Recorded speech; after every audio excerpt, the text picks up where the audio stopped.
Good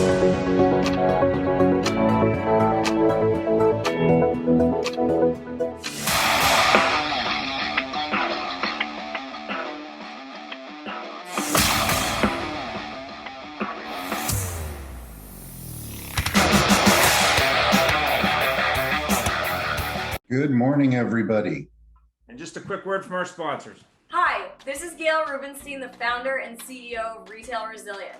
Car dealers all over the country love working with us. We have two product solutions that they absolutely love using. The first product solution is a Facebook and Instagram school.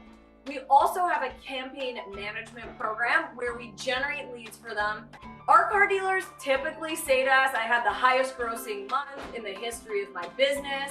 I'm up double in my volume year over year. And we absolutely love helping car dealers. So give us a try, give us a shout. We would love to see if we're a fit to work with you. Hi, this is Barry Jordan from WhiteGlovePerformanceGroup.com. I'd like to take a few moments of your time to share how we can make you more profitable. Dealerships all over North America are using our cloud-based power dialing platform, Touchpoint, to manage their outbound sales-generating phone calls. With Touchpoint, your agents can make up to 50 calls an hour. Leave a voicemail, send an email with a link to a video or to your website, all with a click of the mouse. We specialize in empowering your teams to make the calls that make the sales. How can Touchpoint help you increase profit? Check us out, WhiteGlovePerformanceGroup.com. Hi everyone, I'm John Latka from Automotive Business Solutions, where we help dealerships build more productive and proactive by appointment sales cultures through our Performance Management Partnership Program. So if you want to increase your sales volume by 2 to 3 sales per month per salesperson, call our toll-free number, 877-708-8484 for a free consultation. Thanks very much. Couple books. I picked a couple different ones this time just because I was looking for books and there wasn't a lot of the current market, but How to Start and Run and Grow a Used Car Dealership on a Budget, Car Dog Millionaire, and How to Buy Used Cars from Dr. Zeke. Go ahead, Jeff. Good morning, everybody, and thanks for joining us. So on all this fine stuff, we always have a little bit of a disclaimer here that basically says that the opinions shared here are those of our guests and not necessarily of us. And I always joke around because we do agree, but officially we don't. Ian. Thanks, Jeff. So how to pivot on to 70% used cars is the really the talk of the day and the talk of the show. We're talking everything used cars, but more importantly, as we have all know, new car inventory is at a shortage. So how do we sell more used cars? How do we find them? How do we make money? So let's get on with it. Go ahead. So our first guest today, we're going to introduce our guest. Our first guest is probably one of the gurus of used cars there is. Instead of sitting in front of his brick wall, he should be sitting on the desk in the lotus position. But it's Tommy Gibbs from Tommy Gibbs Training in Treasure Island, Florida. What a great name. Tommy, take a moment and introduce yourself to everybody. I was a new car dealer for, over 20 years. For the last 20 years, I've been in the training used car business and software business. I tried to say to Gail earlier, I met Dale Pollack and became good friends with him back when it was Empower. So you have to have been around a pretty good while to put that together. If you ever look at the auto group of dealers, you'll see inside the accounts, their numbers are usually MP 12648. If you ever look at an account number, it goes back to the Empower stuff. It's not. I think the Canadian dealers are numbered differently. Anyhow, so over the years, we've had a lot of success helping dealers maximize their used car business.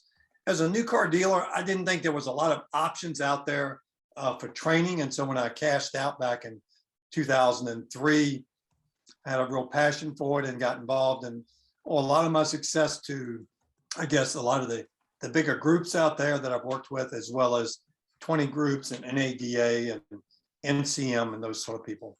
Anyhow, that's kind of my spin. I think that I think the thing that dealers need to be doing right now that some of them are not doing very well is they really do need to have a vehicle buying center. And if they haven't gotten in part and dialed in on that, and they're not doing that, that's going to be the real key moving forward, and they're going to be left out if they don't. Going to the auctions, while it's still a place we have to go from time to time, our real opportunity is to buy cars from the public, buy cars from our customer base. And it seems that a lot of times dealers dabble in that a little bit, and then it doesn't give them instant success, and they fall out on it. But there's a lot of good tools out there that you can use right now. And if you look at a dealer's website, and it's not dominant on the website of where they can click to and even just get a quick figure on a customer's car that the customer can't do that rather. If that's not really prominent on the website, that's obviously a dealer that's not really committed to the concept. And dealers struggle with, quote, buying in the service lane. And I think that, they put salesmen out there. Sometimes they'll have a person sort of doing it, but until you get committed to that, until you have a good tool to help you with it, where the customer can just hit a barcode and get a figure on their car, you're going to be left behind. So I guess my message today is, if you're going to really improve your used car business, you've got to get really, really focused on buying cars from the public, however you want to define that word, buying from the public. That's my statement. Terrific.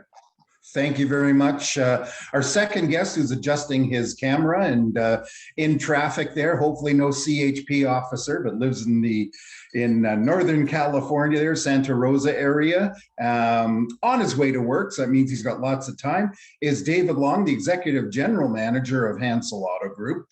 He's also the founder of All Things Used Cars, the leader of the Tommy Gibbs fan club, and of course, the gentleman who created the Power of Positivity. David, take a moment to introduce yourself, please.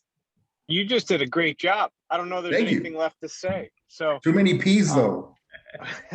So the Pandemic of Positivity started about a year ago, which is, you can go to pandemicofpositivity.com and get yourself a little extra positivity if you need it. If you want one of those pucks around your picture, send me a text message. Happy to do that. To Tommy Gibbs's point, I've opened 58 buy centers from here to Brazil, and can't think of a better place to source vehicles. I've been in this space for 34 years. Used cars is my passion. That's why I have the All Things Used Car Show every Friday morning at 6 a.m. Pacific Standard Time. And I run a dealer group, like you said, in Northern California. I'm the father of 3, the grandfather to 1, and I love my life. So I'm glad to be with y'all.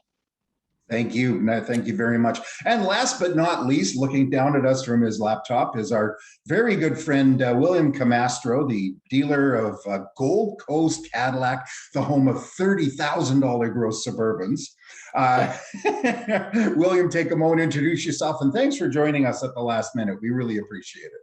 I appreciate the invite. And by the way, Jeff and Ian, I appreciate you participating in the hashtag Level Up meeting last night. You guys were a great value to the other people participating. Pleasure. So, happy to do it. Along the lines of my predecessor on this podcast or webcast, whatever you might call it, I am married to one, only one time. I have 6 children, 5 daughters, 2 grandsons, and I also love my life and love what I do. Most importantly, I love what I do. That's the main thing to me. I mean, I love the business. You know, I've spent 20 years in the public end of the industry for Group 1, Penske, and AutoNation as a platform VP. And needless to say, you know, I'm still learning today after 37 years of doing this. I love listening to the people who are on this call. Tommy Gibbs we have run into each other, although we don't go out to dinner 3 times a week. We've run into each other many times over the course of the last 20 years. And I love what he stands for. In fact, I used one of his quotes recently at one of the meetings that I was in. I put it up on the board.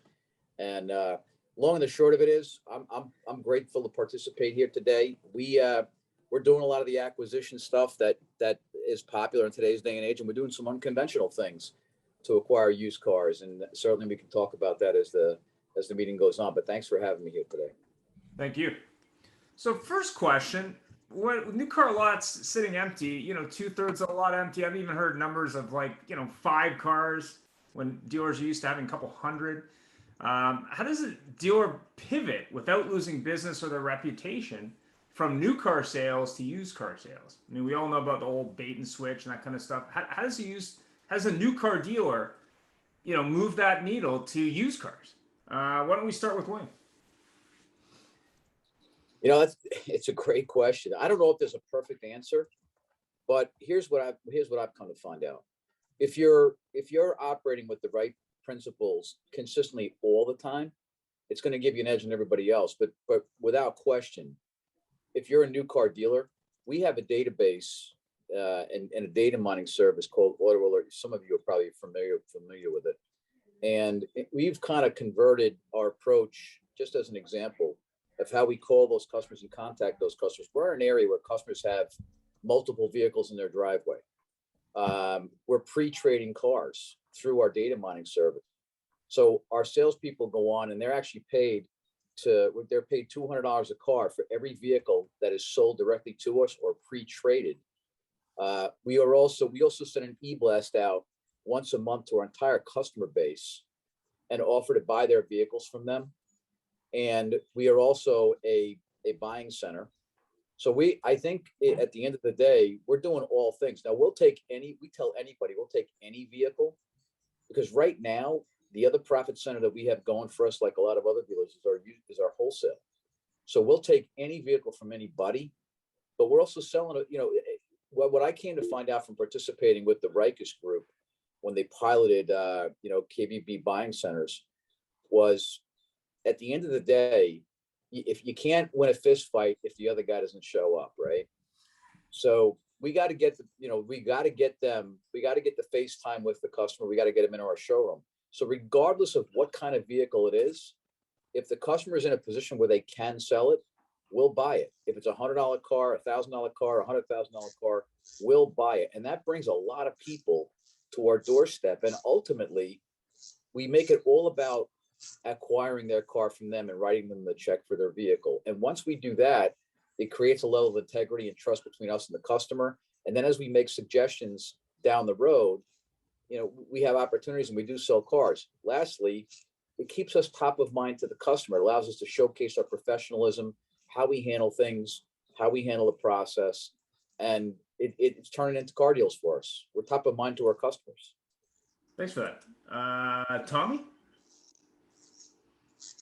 I don't think that, if I understood your question, I think you said something about how do we pivot without impacting our reputation or something like that. I don't think that has any impact on your reputation at all. You're a good automobile dealer. You hire the right people. You do the right things. Doesn't really matter whether you're focused on used or new or both or whatever. I just think that's just not an issue. You're selling, you're selling your culture, your concepts there. And I don't think that poses any problems for deals. I think it's for some deals, it was hard for them to make the pivot just to get in the used car business, because a lot of people have been primarily over the years a new car dealer. That was what they focused on. Used cars was kind of like the redheaded stepchild, and right. It was there, and it's part of the business they had to do, so they weren't focused on it. If you don't think that's a true statement, if you want to debate that, think back to 08 and 09 and 10 when we started to lose dealers with the manufacturers taking their franchises away. Saturn dealers got dumped, and on and on. A lot of those dealers had these really nice showrooms, and they had been pretty good new car dealers, and they decided, okay, I'm now going to take that really nice showroom and I'm going to be a really good used car dealer. And they fail miserably. And they fail because they didn't understand the used car business. They've never been, good used car operators as a new car dealer. So I think that if you just do the right things, you're not going to have any problem with making the pivot. And I don't see it hurting your reputation one bit.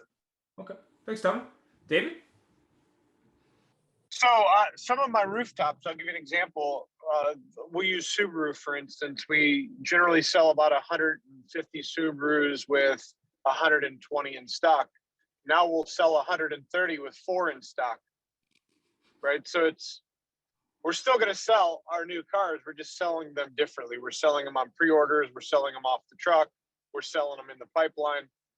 And our used car business is benefiting from it, right? So there is no, as a matter of fact, there is an impact, and the impact is all positive.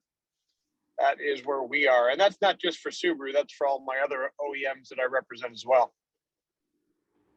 So you're not seeing a shift from people that were coming in to buy a new car who then want to buy a used car because they want it right now? Not really, Ian, no.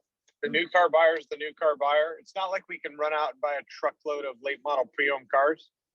And if we did, guess what? they'd be $2,000 more than a brand new one. So it's just, the impact to the business has been incredibly positive. Customers understand wherever they go buy furniture today. They're going to wait 6 months to get a couch, right? People understand today that the buying process has changed. And really, which we have, we shift properly and we sell the narrative the right way, the consumer is all for it and they appreciate it. And it's been incredible to watch. Interesting. Jeff? Very good point. Very good point.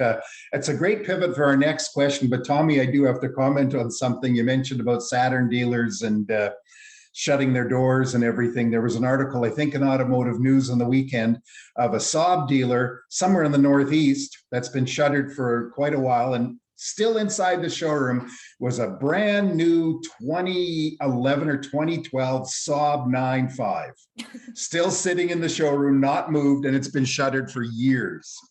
Very interesting. But so building on what David said, what's the best solution for a dealer in your mind? I know where David stands already, so we aren't even going to ask him. But do you factory order, and I'm just kidding, do you factory order a new vehicle for our customers and utilize factory order incentives, of course, because we're all seeing Ford's got all these ads. I know up here, I'm not sure in the States, but maybe it's one of our American stations that have that. There's a factory order incentive or stock late model used, but a premium wholesale and retail price. So we'll keep David on hold for a minute. So I'm going to go to William, sorry. You can call me Bill. But so Jeff, it's a great question, but I have to go back and agree to what Tommy said. I think you got to meet the customer wherever they are. I mean, I think that's really what it comes down to. I mean, look, there's a supply and demand. Sometimes we have way too many cars and too few customers. Sometimes we have way too many customers and too few cars. At the end of the day, if the industry is going to sell 15 million cars, I only need to sell my 250. So I'm going to go get those 250 people, whether they're all used cars, whether they're all new cars, combination of the above. I'm going to go get those people and I'm going to meet them where they are. If they want to order a car, look, if you can't sell a car that you have on your lot, you find some dealers out there, and I've done a lot of consulting with the public companies, multiple stores. If you think the only way you're going to sell a car and get paid a commission is to spot deliver a vehicle, we spot deliver cars all the time. If we have that, we set the deal up as if we're going to spot deliver a vehicle that's on our lot all the time. But we also don't want to, if we have to migrate back to a factory order and build an order bank, we do the same thing. I mean, we will definitely do the same thing. We want to sell if I have to sell, on a B tier or C tier or D tier basis as my only means by which I can retain a customer and build my customer base, building the customer base to me is as paramount as selling a car right now. Being top of mind, being the place that they look to. No matter what Ford decides to do, and anybody else decides to do, they're still going to be faced with customers. Once it gets away from, okay, I found the same Mustang on every single lot, whoever's the best price is going to win my business. That's going to migrate to, okay, I can order this car from any dealership. Who's going to give me the best order number eventually? It's going to be the same thing. So it really just comes down to what are your best practices, keeping your policies consistent, and attacking the business from every corner, every touch point a customer can get to. I don't think we should migrate too far in any particular direction. And the last thing I want to mention too is I think it kind of goes along with this, and you guys have heard me say this, and I didn't make this phrase up. Right now, there's very little supply and there's demand. Grosses are at an all-time high, and dealers nationwide, those that weren't making money are making a little money. Those that were making a little money are making a lot of money, and some dealers are making all the money right now. Okay. I hope the manufacturers and the OEMs realize that supply and demand, a balanced supply and demand, is an important dynamic to our business for us all to be profitable. But more importantly, shooting fish in a barrel doesn't make you a fisherman. And I think the thing we have to pay attention to most is the things that Tommy talked about. Having a well-rounded approach at all times, not let the roller coaster take us to one place or another. We have to make sure our people don't get away from, we don't want our people to pivot to a particular area of the business. We want to keep working on all things that are best practices to the global side of our business, Because when the pendulum swings back the other way and there's cars on everybody's lot and everybody's got 3 months supply of car or 4 months supply of cars, and there's competition and price compression, then what? Then our salespeople are going to want to quit the business because they're not making twice what they used to make anymore. We got to be very careful about that right now. Now's the time to train people on all best practices and be everywhere a customer could buy a car. Just my opinion. That's actually a very good point about best practices, because I'm sure we can all speak on the fact that best practices probably go out the window at the moment, because you have a blue one? No. You have a green one? Yep, I'll take the green one. And everybody cuts to the chase. And you're right, that's the time to learn. So, okay, David, I'm going to ask you, what the heck? I won't keep you waiting till after Tommy. Expanding on this thing about factory ordering and utilize incentives. What do you think? Obviously, I know your answer. Well, there's another layer when you peel that onion back. So I don't know if anybody heard of the company called Carlipso, but I was heavily involved with the startup that we sold it to Carvana. And inside of that business model, we would simply take an auction order from a consumer. We stocked 0 cars and we sold 100 used cars a month with 0 in stock. So there's nothing that says that you can't take an order on a brand new car and then fill that order with an option to deliver a used car if you can get it sooner, which puts the dealer really in the driver's seat, right? You order the consumer the new car that somebody else, by the way, will take if they don't want it because they took the used car the late model pre-owned car that you were able to secure for them. So it's really the best of both worlds, right? You take an order on the new one, you match it to a late model pre-owned, you give the customer the option, do you want to wait another 6 weeks for this one? Or would you like to take this one today? Either way, your bets are covered and it's a win-win-win in this case. So I hope that answers your question, but that is a great business model. And you talk about best practices, that's one of them. That's brilliant. I think that's fantastic. And in fact, the best thing is you do your factory order, you locate the used car for them, and then when their order comes in, take it back in on trade. Tommy, how about you step in your opinion on this? I can't add anything to any of that. I'm not doing any factory orders. I don't. I can't really add to that. I do want to add to what William said earlier, kind of, sort of, and certainly it echoes on top of what David's talking about. But I think right now, while business is really good, when we're making all this money, this is when we really need to invest some of that money to get our operations fine-tuned and get back to basics. Typically in the car business, what you have is dealers, when times get really, really tough, we tighten everything up, we get back to basics, and we really are able to kind of squeeze out a profit. And what happens is, as business gets better, right after those tough times, that's when we make the most money, because we've gotten really, really tight with our processes and how we do things and our basics. And then it seems, though, that the more money we make, the sloppier we get. So I would say that what dealers ought to be doing right now, while they're making a lot of money, is figuring out how can they fix things and do things a little bit better than what they've been doing them, and improve those processes and improve the disciplines and so on. So that would be my tip. Yeah. So question on that, actually, interesting thought process. What processes are most important, Tommy, when you're looking at used car sales specifically versus new car sales? Well, I think every store has its own unique culture and its own unique personality. But I think if you want to pick out just a couple of little things, the first thing would be is to make sure that you're managing your inventory on a day-by-day, almost hour-by-hour basis, and not let it. Right now, if a dealer has an aged unit, I don't understand that. And I have software that we work with dealers on, and I'm looking at it, and I'm seeing aged units. I'm going, how do you have an aged unit in this market?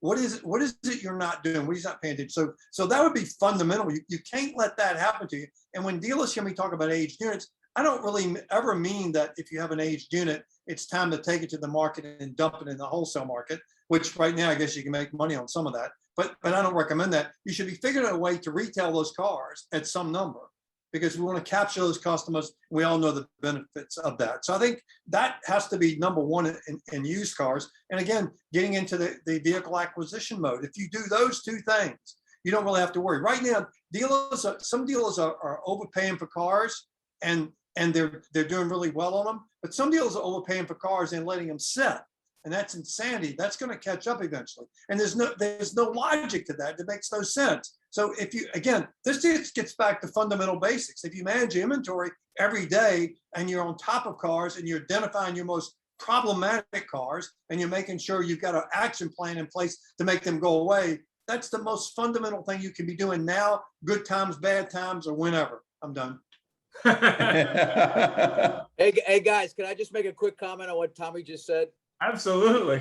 It's the age old, I know the car's 95 days old, but I can't replace it. It's not a couch, okay? It's not a piece of furniture.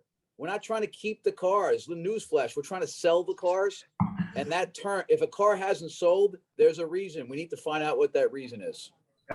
And when a used car manager says, it's been out there 90 days, and they say, I don't want to get rid of it because I can't replace it. I go, wait a minute, what'd you just say? They said, I don't want to get rid of it because I can't replace it. I'm going, right. Really?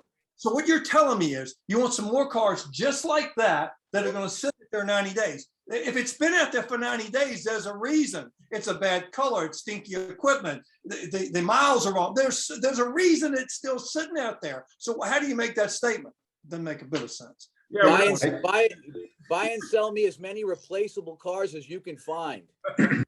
I have to step in on this comment because it's actually brilliant. So Gail's sitting there, and I remember, gosh, I hate to say it, it's probably about 10 years ago, sitting in a meeting when V Auto was presenting to the group, or had been presented to our dealer group. And Gail is in there as the performance manager, sitting with all these managers, and everybody's going, no. Do you realize if I got that, how much gross I could make? And get literally little tiny Gail, all 5'2" of her, is sitting there taking these people and slapping them around. And it is, I always believed in turning fairly quickly, but boy, oh boy, I sure learned things from there. So my apologies for continuing, Ian, or for cutting in. What do you think on that? I'm sorry, I didn't hear you. Were you calling me, Ian? Yeah, we're obviously talking about used cars and aged inventory and processes. As you're looking at, the used car business in general, what processes should be followed in your opinion? What are the key processes other than not thinking car's a couch? Well, since I have been coined a maniacal in my discipline, I think every process matters. So there's no key to success. It's a combination, right? So there's, this is a great example. So I will hold a entire used car meeting for a local competitor. And when asked, why would you share all those strategies and best practices? And I always say, because they're not going to do them anyway, right? Because the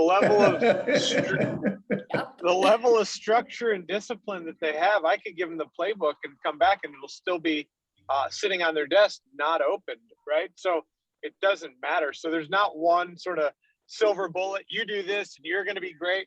It's everything from before you buy the car, why are you buying? What is your stocking strategy? Why are you sourcing it there? Are you using a business model that I don't agree with, which is buy, sell, replace? It's not always a good strategy, right? Because when V Auto, for instance, tells you to replace that car that was 97 days old that you lost $3,000 on a stocking plan, it would make sense unless you dig deeper and find out that car was aged. You paid $800 in floor plan interest and you had it for 97 days, right? So there's so much more to the success than just saying stay structured, stay disciplined.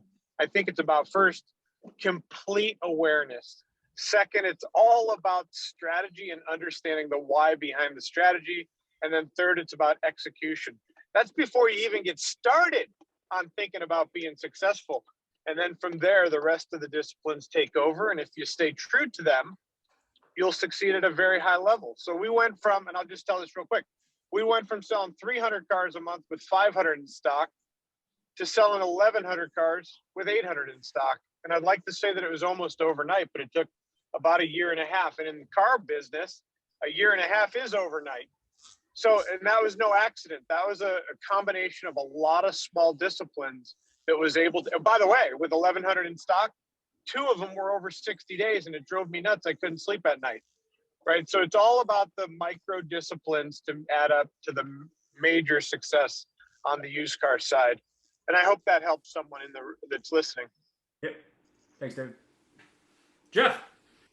So moving right along from that. So as we discussed in here, we talked about this. Actually, I think it's just a brilliant thing there, David, about the you take your factory order and then you find, you source them a used car that's closest to it.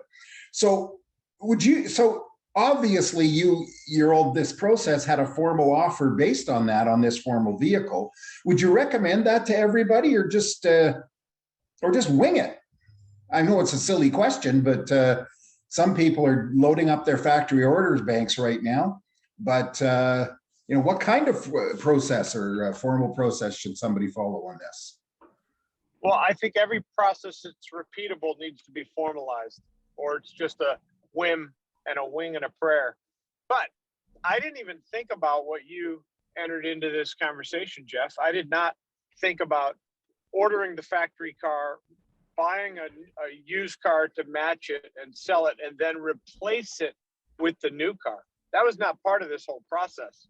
I get 10% if you use it. Well, I'm going to use it. I'm just not going to tell you about it. But it was more about order the factory car, sell the customer a late model pre-owned if they want it. And if they do buy it, then I have a new car that I wouldn't have had, right? Yeah. And then, or 2, they stay in their pre-owned and I have that stock inventory to sell somebody else. So thank you for that tip. I appreciate it. We'll try to incorporate it in my process. Pleasure's all mine. It's sort of like the Elon Musk way of doing things, where he shared all his technology online so everybody else could steal it. Or not steal it, use it. William, same idea. So what do you think of this as a formal offer on people factory ordering new ones and then putting them into a used one, or what? I'm fine with the formal. I mean, as of right now, we had the Lyric, just as an example. We're a very large Cadillac store, one of the largest in the country. And the Lyric is coming out, the new EV model, right? So one of the things I'm now encouraging my guys to do is to go back and contact every XTS, CT6, XT5, XT6 customer that might be 2 years into a lease, or they have equity, and offer to pre-order a Lyric. For the customer, because the demographics are very similar. It's a crossover vehicle, so it can satisfy each of the customers. But this is just as an example. So my answer would be yes. If I don't have a new car to sell, I'll future sell a car known as a factory order, because I don't have any to sell right now. And I think one of the things we should all be very, very concerned with right now and act upon, if there's ever been a time where we're exposed to erosion and customer retention, it's right now. Because there is a percentage of our customers out there who buy cars because they want to, and there's a percentage of our customers who buy cars because they need to. Okay, we need to be close to those people so we know which ones they are. But even more importantly, if somebody has the one car on their lot that they want to buy and we don't, and their lease is coming to an end, and there's they can have the last 4 payments made, whatever the circumstances are, we're going to lose those customers. They may like us. They may love us. They may love the way we do business. But all it takes is for one dealer to reach out to them and make an impression on them and say, listen, I have that car you want sitting right here. And you might lose that customer. So, even if it's a used car, I want my customers, if they want to buy a cheap used car, expensive used car, a CPO, new car from me, or make a factory order.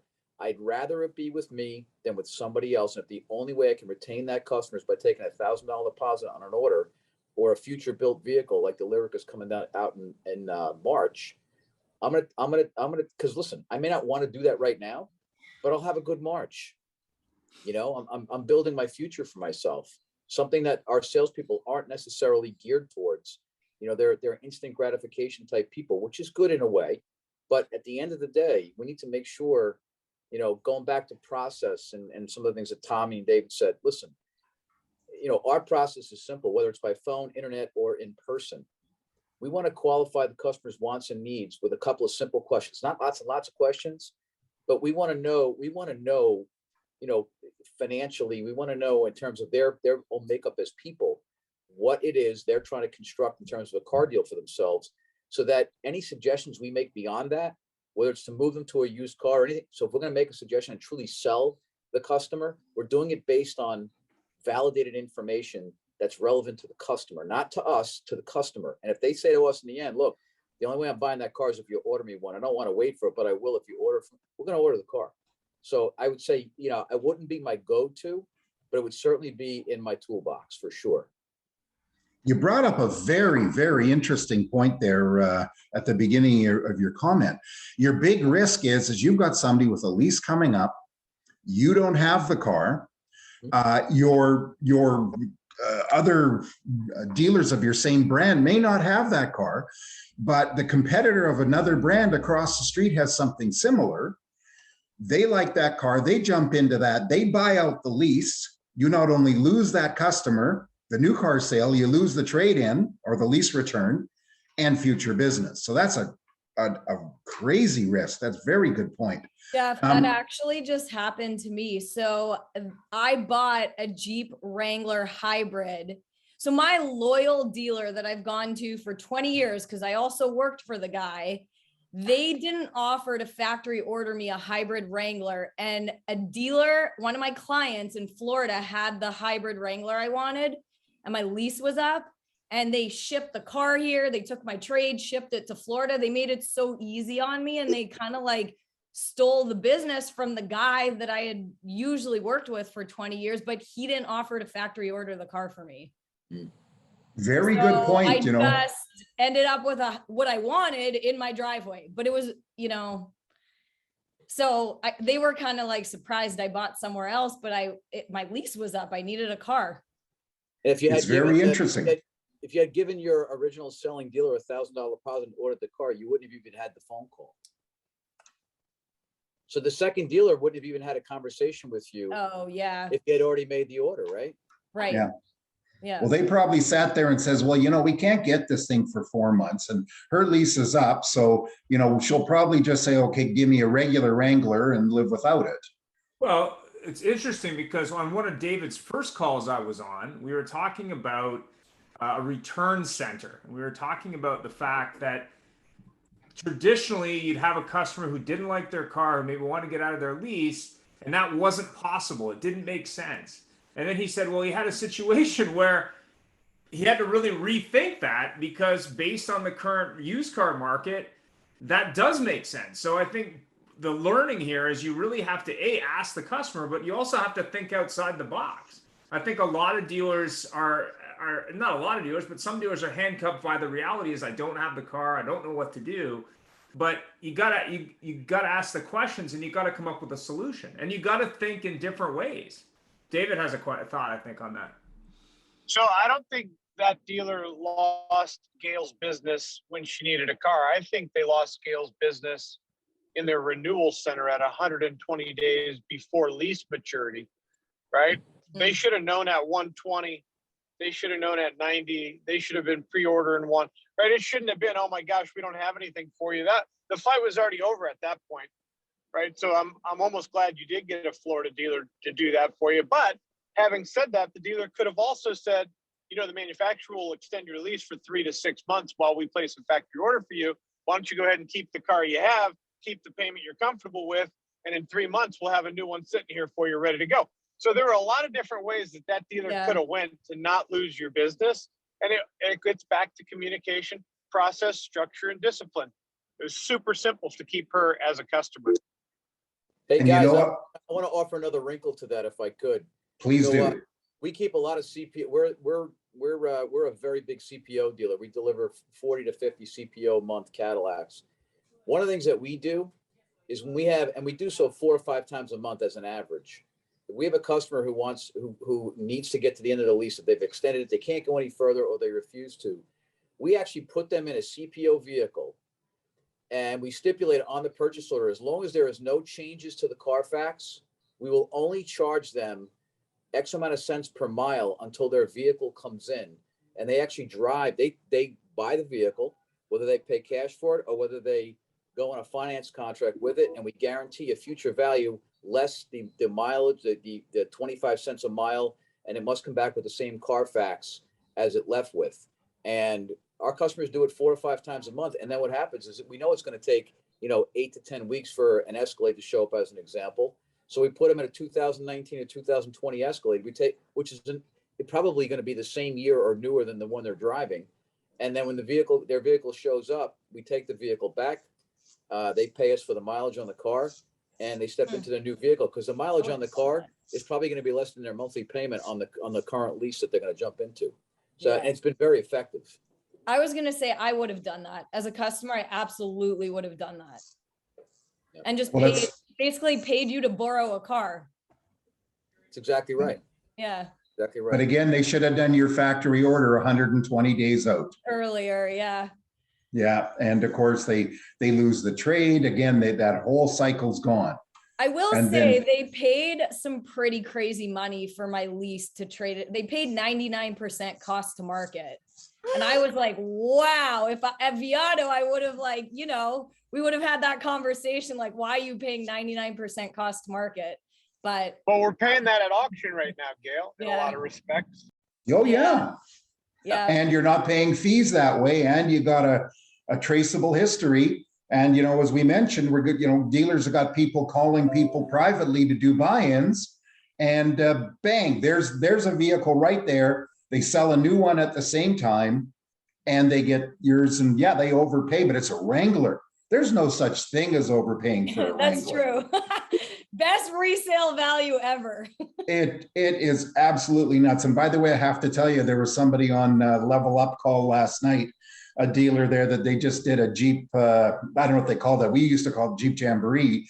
And Jeep was out there with 4XE Wranglers. And he said they did everything all the other ones did, and while being partially electric. So that was pretty good. Tommy, we've been ignoring you. So how can you step in your opinion on this? I can't add much more to what's already been said. So I'm not in the lease business, so I don't have a lot of, it's not part of the business that I'm focused on, but I want to go back. I will say this about what David said, and this keeps circling back. He said something earlier about, he had 3 or 4 bullet points, and basically, goddamn, you got to have a structure, you got to have the discipline, you got to do those processes every day. And if they had been doing that relative to Gail's lease, then they'd had a better shot at doing business with her.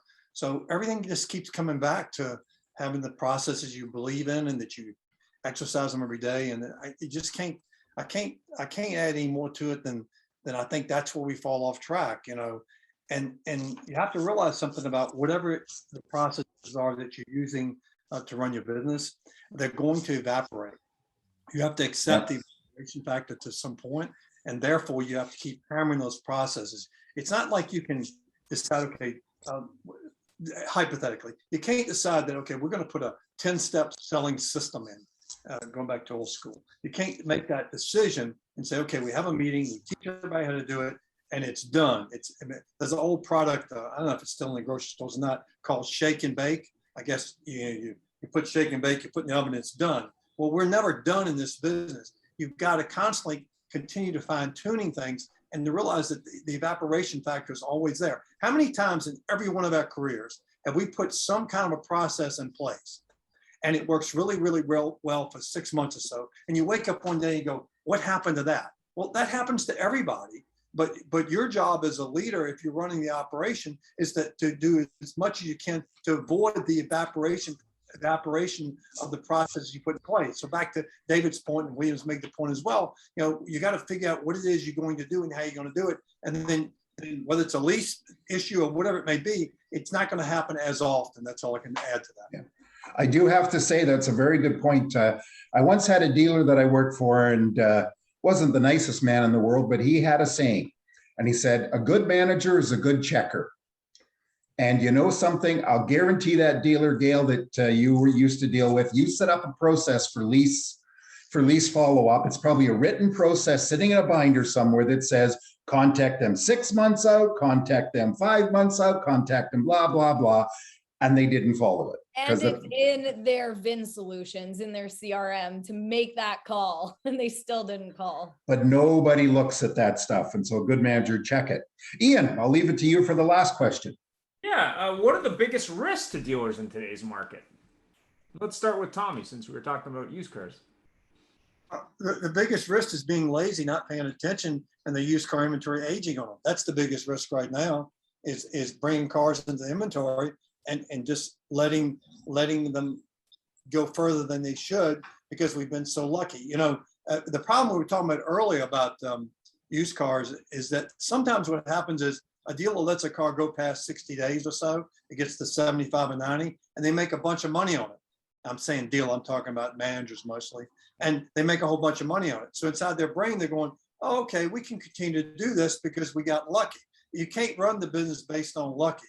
You got to run it based on, you know, fundamental basic management skills. So I think that the biggest fear here is getting lazy, not paying attention, and letting stuff slip, and then you're going to get in the trick bag. Interesting. William? Yeah, I go back. I mean, I think we're all kind of saying the same thing with different verbiage. You know, I say, you know, because you're shooting fish in a barrel doesn't make you a fisherman. And I agree with Tommy and with David here. You know, to me, and I'm a process, you know, kind of monger myself. I mean, I drive my people crazy.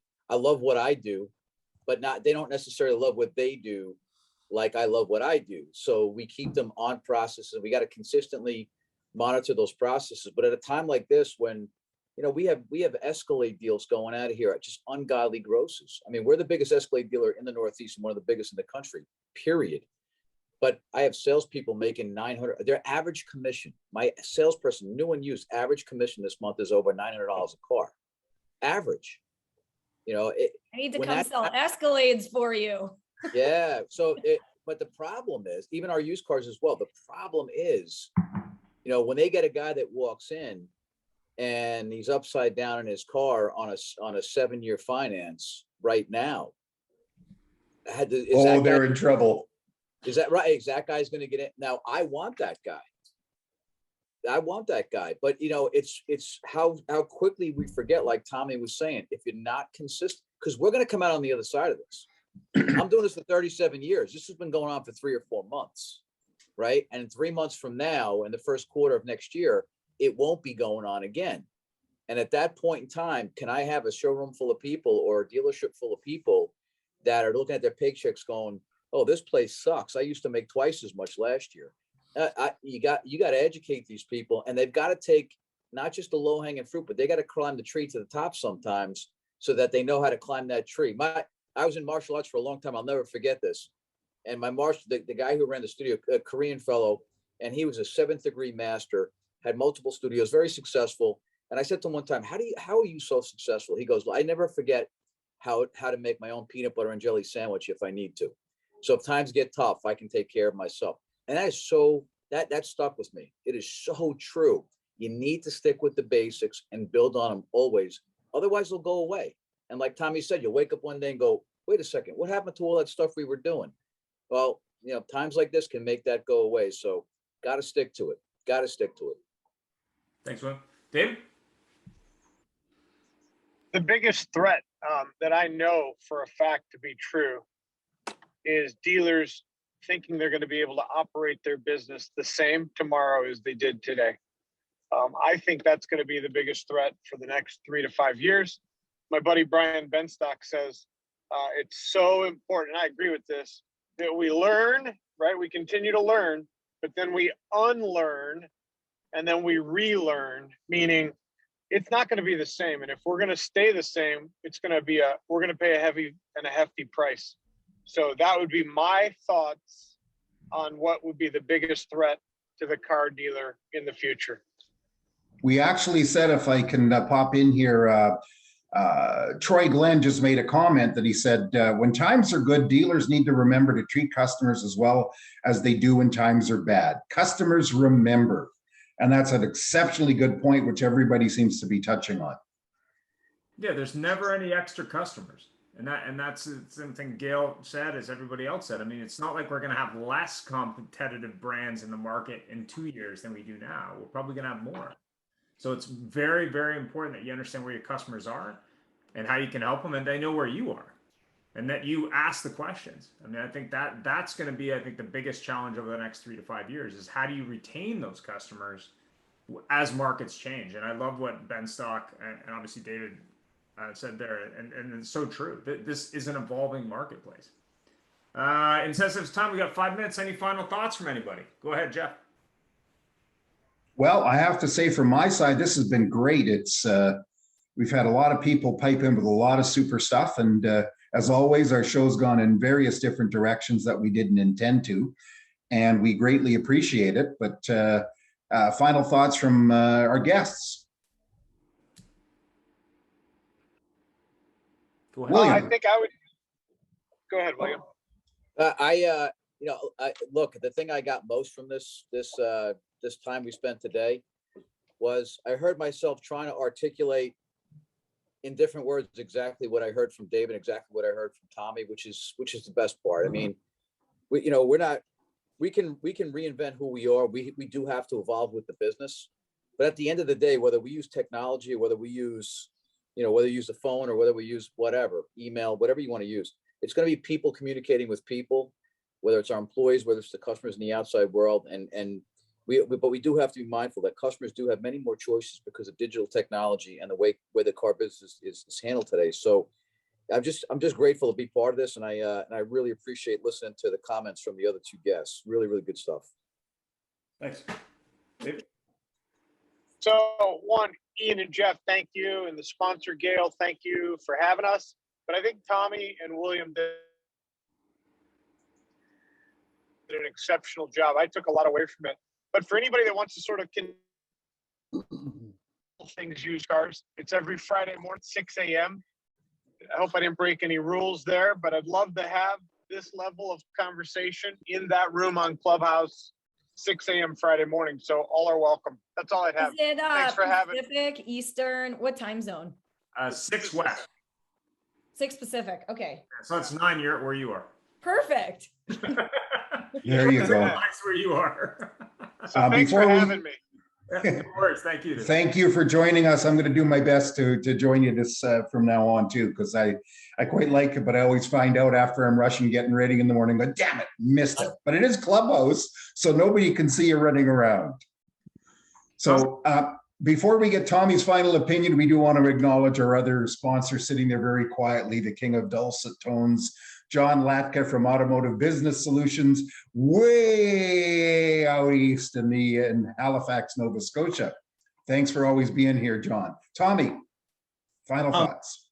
When I'm in rooms like this, or when I'm in a clubhouse room like David runs, I'm always inspired by the brilliance in the rooms and how this business has evolved. Man, I was in the business a long time ago when people signed 3 blank contracts and they didn't know what their payments were going to be. We actually threw the keys on the roof. I mean, I've been a part of that. I really have. There's no joke about that. I mean, I really was. I was 17 years old working at a Mercury dealership in Richmond, Virginia, and they actually threw the keys on the roof. They would have the customers trade and tell them, you've got to buy a car because we've already sold your car. In the 70s, I was selling cars at a Chevrolet dealership when Vegas were hot. Some of you don't even know what a Vega is. When Vegas were hot, they'd come out of the F&I booth, and they'd say, "Where's my car?" Because we told them their car had come in, and we point them to the car, and it was a totally different car, different color, different. That's your car. You're going to drive it away. So I've been through all that. So when I'm in rooms like this, I'm just really inspired about how the culture has changed. The quality of what we do is just so good today. And then I'm also impressed that with everything that we talk about in terms of technology and all that sort of thing, so much of it comes right back to common sense too. Just treat people the way you'd like to be treated. Hello, it ain't that hard. But anyway, thanks for having me in the meeting today. So the one question I have to ask you then, Tommy, is, so in other words, they came in for an Impala and they left in a Vega wagon. No, they came in a Vega wagon, they left in a Vega coupe. Manual transmission. But I got to ask one question. Tommy, did you residualize $1,000 pinstripe on the car? absolutely. Yeah. And those were the days of. We earned the bad reputation that all of us have worked so hard next. Yes, we did. Yes, absolutely. Oh, God. Thanks very much. Have a great week. Thanks, guys. Thank you. We're on hiatus next week, and just because it's month end, and we'll be back with some great new shows. So thank you all very much. Thanks. Thank you.